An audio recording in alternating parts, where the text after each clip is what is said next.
चला तर मंडळी, हा पदार्थ ना आमच्या घरात फौजींना खूप जास्त आवडतो, म्हणून हा सगळा घाट घातलाय. वर्षभराचं काम एकदाच केलं. एका मोठ्या भांड्यामध्ये मटकीची डाळ, हरभरा डाळ, चवळीची डाळ आणि मूग डाळ घेतली. भरपूर पाणी घालून 3 ते 4 वेळा पाणी बदलून धुवून घेतली.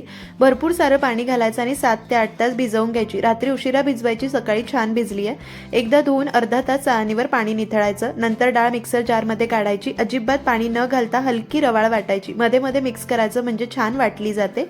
संपूर्ण डाळ वाटून घ्यायची. शेवटी थोडीशी डाळ उरवायची. त्यामध्ये 35 ते 40 लसणीच्या पाकळ्या आणि 3 सपाट चमचे जिरे घालून बारीक करायचे.